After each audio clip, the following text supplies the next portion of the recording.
प्यारे बच्चों, कक्षा 10 के गणित विषय में पिछले वीडियो की अनुपालना में एक्सरसाइज 3.1 और जो अपन ने बीजगणितीय विधि और ग्राफीय विधि से दोनों विधियों के द्वारा एक ही प्रश्न को अपन हल किया है, जिसमें अपन ने पिछले 3 वीडियो प्रस्तुत कर दिए हैं। मेरे YouTube चैनल पर आप सभी का हार्दिक स्वागत है। आप सबसे अनुरोध करता हूं कि मेरे इस YouTube channel Pancharam Beniwal maths को सब्सक्राइब करें और बेल बटन पर अपना आइकन की पुष्टि करने के लिए बेल बटन को लागू करें ताकि आने वाले वीडियो आपको मिलते रहें। अब हम आज उसी प्रश्न को ग्राफीय विधि से ग्राफ के पेपर पर किस प्रकार से प्रदर्शित करेंगे, ये जानने का प्रयास मैं आपको इस YouTube चैनल के माध्यम से बताने का प्रयास कर रहा हूं, जिसको आप ध्यानपूर्वक सुन करके अपने इसी प्रश्न को ग्राफ के पेपर पर प्लॉट करेंगे और शेष 3.1 के 2 प्रश्न आपको ग्राफ के कॉपी में हल करने हैं। प्यारे विद्यार्थियों, हमने पहले प्रश्न को ग्राफीय विधि से जब कल हल किया था वीडियो में, उसका पहले समीकरण की ये अपने पास सारणी बन के आई थी, दूसरे समीकरण के लिए अपने पास ये सारणी बन के आई है। अब आपको इसको ग्राफ कागज पर दर्शाना है। इसके लिए प्यारे विद्यार्थियों, ये देखिए आपका ग्राफ का पन्ना रहेगा, यानी ग्राफ की कॉपी रहेगी। इसको हम आयतीय अक्षों में विभाजित करेंगे। आयतीय अक्ष का मतलब है कि आपके पास अभी ये पन्ना एक्स अक्ष और वाई अक्ष दिखाई दे रहा है। इसको हम 4 भागों में विभाजित करते हैं, जिसके लिए आपको ये एक्स अक्ष के जितने भी बड़े खाने दिखाई दे रहे हैं उनको काउंट करके भाग कर सकते हैं। वाई अक्ष के भी ये जो खाने आपको दिखाई दे रहे हैं उनको हम काउंट करके विभाजित कर सकते हैं। और नियमानुसार जिस अक्ष में आपको जितने खानों की जरूरत पड़ती है उसके अनुसार हम इसको डिवाइडेशन कर सकते हैं। कभी कभी हम इसको बिल्कुल आधा आधा भी करते हैं, लेकिन अब अपने इस प्रश्न में हम ये समझने का प्रयास करेंगे कि x का अधिकतम मान 14 है। इसका मतलब अपने पास x की वैल्यू 14 अधिकतम होनी चाहिए और 14 से कुछ मान बड़े भी अपने पास आ सकते हैं। तो अपन ये करते हैं कि ये जो आपका खाना है, अर्थात जो ग्राफ है पार्ट, उसको हम x अक्ष को गिनेंगे। तो गिन करके मान लीजिए आपके पास सपोज कीजिए कि x अक्ष के 22 खाने आ गए और x का माइनस मान नहीं है, तो माइनस के लिए अपन कम से कम प्लॉट रखेंगे। तो मैंने आपके लिए ये काम कर दिया कि जो x अक्ष था आपको जो दिखाई दे रहा है उसको मैंने इधर इस प्रकार से डिवाइडेशन कर दिया और y अक्ष के खानों को भी इस प्रकार से गिनते हुए मैंने डिवाइडेशन कर दिया। अब ये जो आयतीय अक्ष होती है जिस पर ये आकर के क्रॉस मिल जाता है, जिसको अपन बोलते हैं, तो ये आपका ग्राफ का आयतीय अक्ष का O बिंदु कहलाता है, जिसका मतलब मूल बिंदु होता है।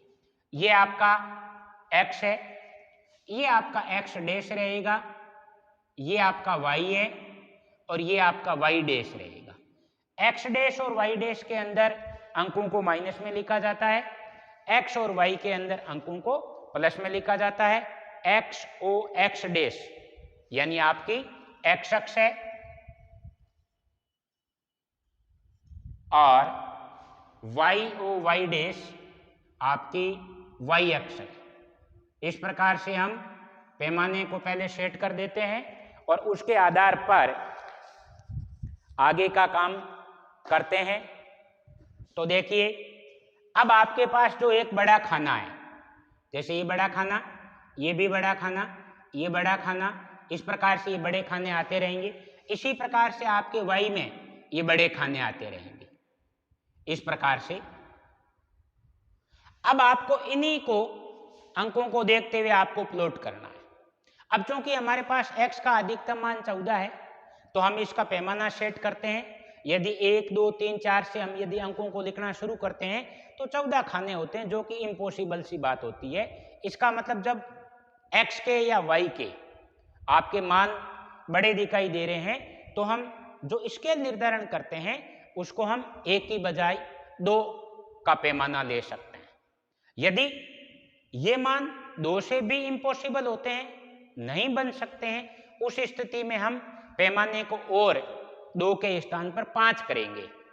यानी सबसे पहले 1 करते हैं, उसके बाद 2 करते हैं, उसके बाद 5 का पैमाना लेते हैं। उसे भी यदि पॉसिबल नहीं हो रहा है तो हम 10 का पैमाना मान सकते हैं।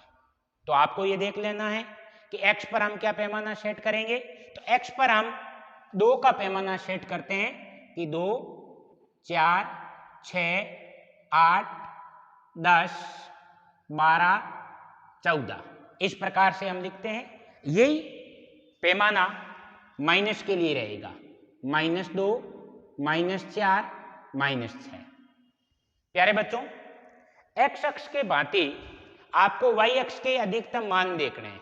y अक्ष का अभी अधिकतम मान 8 है, जो कि इस y अक्ष पर आपको प्लॉट करना है। तो इसमें हम साधारणतया यदि 1 का पैमाना लेके चलते हैं तो भी अपने पास 8 का मान अधिक तक हो सकता है कि अपने को प्राप्त हो जाए। तो अपन ने 1 से निर्धारित किया, या इसको भी 2 से मान लेते हैं। तो अपन ने 2 से ले लिया, 2, 4, 6, 8, 10, 12, 14 यही मान माइनस में रहेंगे, -2, -4, -6 इस प्रकार से। तो सबसे पहले आपका काम रहेगा दिए गए ग्राफ के पेपर को इस प्रकार से आयतीय भागों में विभाजित करना, सारणी के आधार पर संख्याओं का पैमाना सेट करना।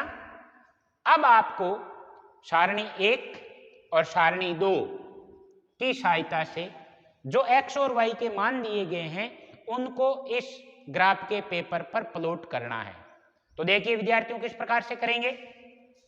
सबसे पहले समीकरण 1 में सारणी 1 से x का मान 0, चाहे x 0 हो चाहे y 0 हो, 0 हमेशा मूल बिंदु पर रहता है और मूल बिंदु के निर्देशांक भी 0, 0 होते हैं।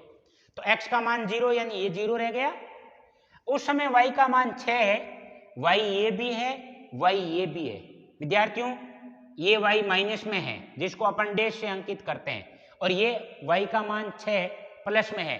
तो आपको ऊपर की ओर जाना है, जहां पर 6 आता है रुक जाना है। यहाँ पे 6 आ गया, रुक जाएंगे, हल्का सा पेंसिल से डॉट लगाएंगे और उसके ऊपर पेंसिल से इस प्रकार से सर्किल लगा देते हैं, जिसको गोला बोलते हैं कि गोला लगा देते हैं।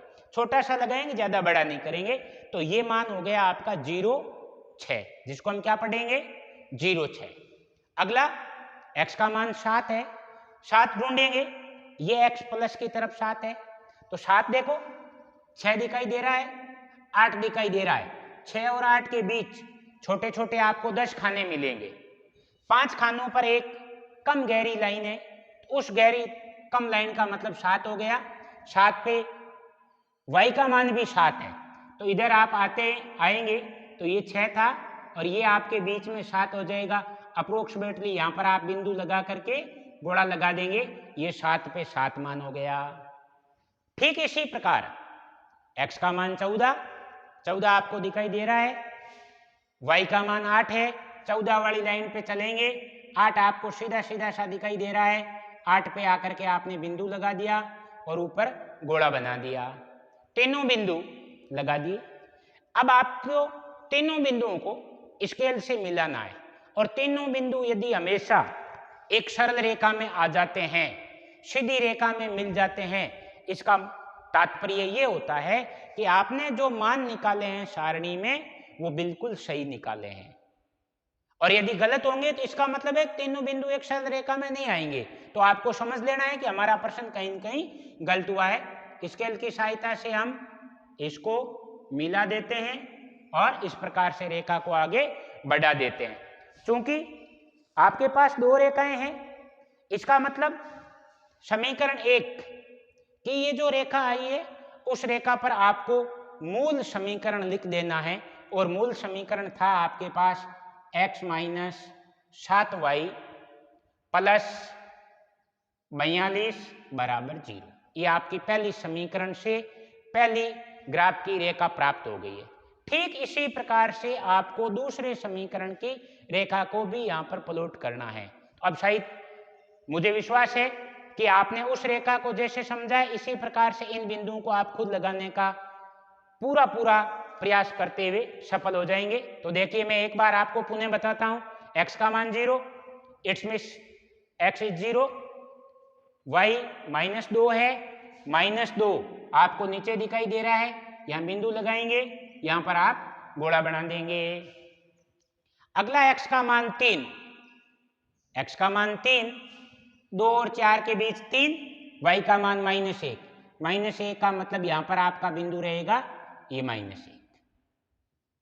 अगला x का मान 6, ये x का मान 6 है और y का मान उस समय 0 है, 0 का मतलब यही रहेगा, ये आपका 0 हो गया। और इस रेखा को भी आप मिलाएंगे तो इस प्रकार से आप इनको मिला देंगे,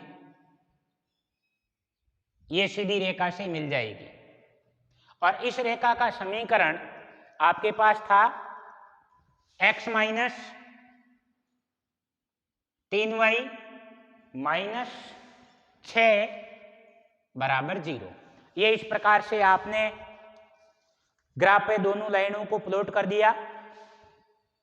अब चूंकि मैंने आपको सबसे पहले जब अध्याय 3 शुरू किया था तो आपको ये स्थितियां बनाई थी कि ग्राफ से आपको 3 रेखाओं की 3 प्रकार की स्थितियां पैदा होती है। सबसे पहले दोनों रेखाएं प्रतिच्छेद करती है, नंबर 2 रेखाएं प्रतिच्छेद नहीं करके समांतर होती है, और तीसरी स्थिति के अंदर रेखाएं संपाती होती है। तो आपको यहां पर देखना है कि क्या ये रेखाएं प्रतिच्छेद करेगी या समांतर होगी या संपाती होगी। तो आपको सीधा सीधा दिख रहा है कि ये रेखा इधर जा रही है, ये रेखा इधर जा रही है। यदि हम इनको कुछ दूर तक आगे बढ़ाते हैं, कुछ दूर तक यदि हम इसको आगे बढ़ा देते हैं तो ये रेखाएं आगे जाकर के आपको कहीं न कहीं प्रतिच्छेद जरूर कर सकती है। तो आपको क्या करना है प्यारे विद्यार्थियों, इस रेखा को इस प्रकार से आगे बढ़ाते जाना है और इसी प्रकार से इस रेखा को भी आपको इसी प्रकार से आगे बढ़ाते रहना है। अनुमान के आधार पर यहाँ पर ये रेखाएं मिल सकती है और मिल जाएगी। जहां पर ये रेखाएं मिलेगी अर्थात रेखाएं प्रतिच्छेद कर दी, इसका मतलब इस समीकरण का हल होगा। और उस हल को हम कैसे निकाल सकते हैं, इसके लिए देखिए, जिस बिंदु पर प्रतिच्छेद करती है उस बिंदु से हम x की ओर बढ़ेंगे, x की ओर बढ़ेंगे तो यहां पर x का मान आपके लिखा हुआ होगा, नहीं लिखा हुआ है तो आप इस प्रकार से आगे 2-2 के अंतर से लिख करके x की मान की पोजीशन पता कर सकते हैं। ठीक इसी प्रकार y के मान की भी आप इस प्रकार से पोजीशन पता कर सकते हैं, जो कि मेरे लगभग 12 पे जा रही है। आपके x वाला मान यदि आप देखेंगे तो मेरे मुताबिक 42 पर जाकर के ये आपको प्रतिच्छेद करेगी। इसका मतलब मैं कह सकता हूं ग्राफ से x का मान कितना निकलेगा 42, y का मान कितना निकलेगा 12, अर्थात ये आपके प्रश्न का ग्राफ की विधि से आंसर होगा। प्यारे बच्चों, x का मतलब अपना प्रश्न था आयु से संबंधित और अपन ने x को माना आफताब की वर्तमान आयु, तो अब अपन लिख सकते हैं, इसलिए आफताब की वर्तमान आयु बराबर 42 वर्ष। दूसरा नाम अपने पास था पुत्री, जिसको अपन वर्तमान आयु y वर्ष मान रखी थी, तो पुत्री की वर्तमान आयु बराबर 12 वर्ष। ये आपके प्रश्न का आंसर हो गया।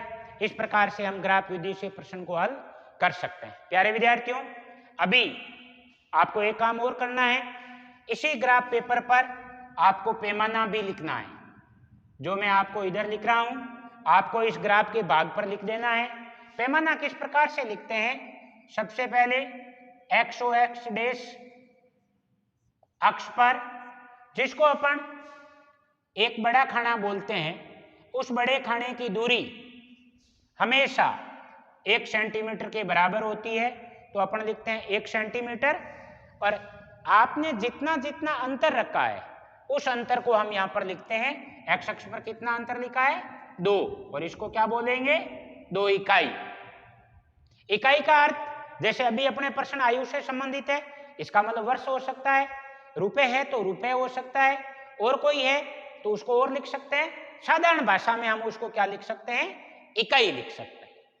ठीक इसी प्रकार वाई डैश अक्ष पर बड़ा खाने का मतलब 1 सेंटीमीटर, और जितना आपने अंतर लिया है उस अंतर को हम पैमाना लिखते हैं। यदि 1 का लिया है तो 1 इकाई लिखेंगे, 2 का लिखा है तो 2 इकाई लिखेंगे। अपने पास 2 लिया है तो ये आपके पास 2 इकाई हो जाएगी। ये आपका पैमाना भी आपको ग्राफ पेपर पर लिखना होता है। इस प्रकार से हम ग्राफीय विधि से पहले दिए गए प्रश्न को समीकरण की सहायता से प्रत्येक समीकरण के 3-3 मान निकालेंगे। 3-3 मानों की सहायता से ग्राफ के पेपर पर इस प्रकार से ग्राफ बनाएंगे। ग्राफ से हम एक्स और वाई का मान निकालते हैं जहां पर प्रतिच्छेद करती है। यदि रेखाएं प्रतिच्छेद नहीं करती है, इसका मतलब है उस समीकरण का कोई हल नहीं है, जो कि आपको आने वाले वीडियो में बताया जाएगा। और रेखाएं यदि संपाती होगी तो हम उस वीडियो के अगले वाले वीडियो में बताएंगे कि उस समीकरण के अपरिमित रूप से अनेक हल होंगे। ये सारे प्रश्न आपके मन में चल रहे होंगे, वो हम आगे के वीडियो में आपको बताएंगे। ये प्रश्न यहीं समाप्त होता है। आपको होमवर्क के नाते मैं आपको एक्सरसाइज 3.1 में प्रश्न संख्या 1 मैंने आपको कंप्लीट करा दिया। आगे आपके पास प्रश्न नंबर 2 और प्रश्न नंबर 3, जो कि पहले आप बीजगणितीय विधि से करेंगे, उसके बाद ग्राफीय विधि से 3-3 मान निकालेंगे, उसके बाद ग्राफ के पेपर पर आप उस समीकरण को हल करेंगे तो आपका क्वेश्चन 2 कंप्लीट हो जाएगा। ठीक इसी प्रकार से आप क्वेश्चन 3 को भी करेंगे। ये आपकी एक्सरसाइज 3.1 हो गई। अगले वीडियो में हम एक्सरसाइज 3.2 को पढ़ेंगे। तब तक आप इंतजार कीजिए और मेरे इस YouTube channel Pancharam Beniwal maths और SBSC GSSS भैरूसागर ओशिया को सब्सक्राइब करते रहिए और आने वाली वीडियो आप तक मिलते रहेंगे। धन्यवाद।